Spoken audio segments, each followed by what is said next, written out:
Thank you for the invitation to present these data.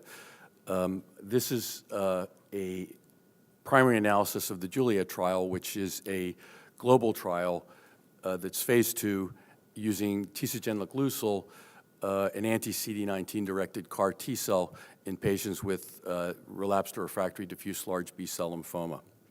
As Dr. Brenchen said, this product, tisagenlecleucel, has been used to treat patients with pediatric patients, children and young adult patients with a B-cell acute lymphoblastic leukemia, and was approved earlier this year for that indication. So it's the first gene therapy product that's been approved for clinical use.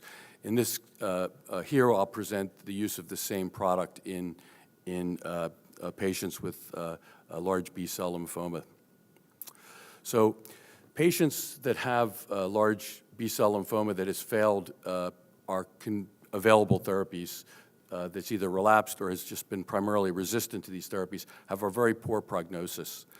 The response rate to existing and available therapies is about 8% for complete response and 18% for partial response, but these tend to be short-lived, and the median survival for these patients is about 4 months. So contrast that with what Dr. Nilapu just showed you, and you could see that we're dealing with a breakthrough therapy. The standard care has been, up until this point, salvage chemotherapy, meaning second-line or third-line chemotherapy, and if patients are able to respond, to collect stem cells, give high-dose chemotherapy and do a stem cell transplant. That's been the best we could do to date. This slide that shows us sort of a summary that's derived from a slide shown at a NASH educational session a few years ago. If you have 100 patients with relapsed refractory diffuse large B-cell lymphoma, only about half of them, or 50, will actually be eligible for transplant, and only half of that 50 will be responsive to chemotherapy and able to go on to transplant. And then those that are transplanted will have a relapse rate. So in the end, you can see that auto-transplant is capable of long-term survival, but only in a few patients. The patients that we're going to discuss that were on the Juliet trial and in Dr. Nilapu's trial were patients that either were not eligible for transplant or had relapsed after a transplant. So you can see from this slide, it's a large unmet need. So tisagenlecleucel, it just rolls off your tongue, I know, is a chimeric antigen receptor or CAR T-cell therapy that's composed of a region outside that binds to CD19. This is a protein that's on the surface of the malignant large B cells as well as on the B-cell ALL cells. So it's a useful product for B-cell cancers. And it's fused together with some T-cell signaling domains that make the T-cells respond to interaction of that CD19 receptor to its target on the tumor cells. This was, as I said, the first approved CAR T-cell therapy indicated for children and young adults up to 25 years of age who had B-cell precursor ALL that was refractory to therapy or relapsed after second or later therapy. And the success rate in ALL is phenomenal. It's 80% response rate, and at a year, 75% of the kids had ongoing remissions. Again, children without alternatives, and many of whom had already had donor transplants. We studied this in diffuse large B-cell lymphoma in a phase 2 trial that was done at the University of Pennsylvania, and actually that was published today as well in the New England Journal of Medicine alongside of Dr. Nilapu's article. And this actually gives a median follow-up of 29 months for these patients. And in that study, we saw a complete remission rate of 57%, very similar to what's been presented. And in the diffuse large B-cell lymphoma cohort, a complete remission rate of 43%, very much what's been presented by Dr. Nilapu. What's remarkable, though, is we've been now following these patients for over 2 years, over 3 years in many cases, median follow-up 29 months. These remissions are durable. So recall that I said the overall survival for this group of patients, the median overall survival is about 4 months. So these patients have not relapsed at a median follow-up of 29 months. So this therapy clearly is has the power to fulfill the unmet need for patients with large B-cell lymphoma that's not responsive to our current therapies. So the Juliet trial took the same trial that we did at Penn and made it global.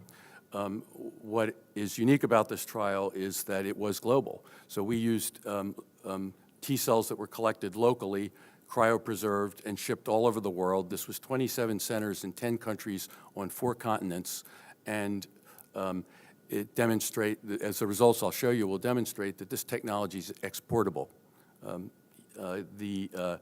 can be safely administered in multiple centers by adequately trained personnel. The primary endpoint was overall response rate, best overall response rate, and it met the protocol specified endpoint with a 53% overall response rate. I think what is important, though, is not the overall response rate. What's important is the response rate at 3 months, because most of those patients will stay in remission for years. Okay, so and the durability of the responses from the Juliet trial are shown here. You could see that the overall response rate at 3 months was 38%. At 6 months, it was still 37%. So, and the CR rate similarly, 32 and 30, stable, 95% stability over between 3 and 6 months. So it's really important to see the effect of the cells is to look at 3, 6 months, and beyond. This is the Kaplan-Meier curve, which shows that in this trial, the median duration of response and the overall survival have not been reached. The median follow-up here is just under 6 months. But I anticipate that, like the trial that's been published today from Penn, we'll see similarly durable remissions that will last for years. And by the way, this is in response to a single treatment. There's no ongoing treatment or subsequent transplant or whatever. This is a single treatment. These are the adverse events of special interest. So unlike chemotherapy, this form of cellular therapy has some unique toxicities, and these include what we call cytokine release syndrome, which is analogous to what one would have if they had a serious infection with immune system activation, or neurologic toxicity. We grade these toxicities in terms of severity on a numerical scale, and really grade 3 and grade 4 are the serious toxicities that require intensive management. We had a 15% grade 3 and 8% grade 4 serious cytokine release syndrome.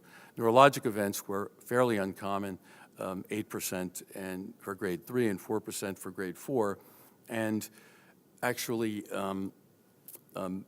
most these patients, this tends to be a transient thing that's self-limited, and I don't know that we even know how to treat it or need to treat it in most cases. There were no deaths related to tisagenlecleucel, no deaths related to cytokine release syndrome, no deaths from cerebral edema.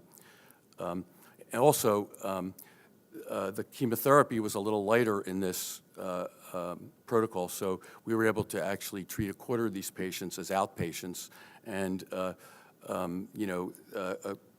and many of them, would develop a fever several days later and get admitted for observation, but it was really easy to give as an outpatient.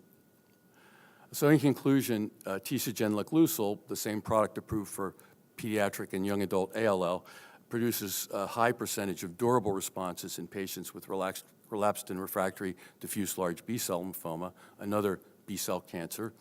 Our analysis confirms the durable benefit that was observed at the trial that we ran at Penn. And again, it's long follow-up for the patients from the Penn study. I urge you to look at that paper.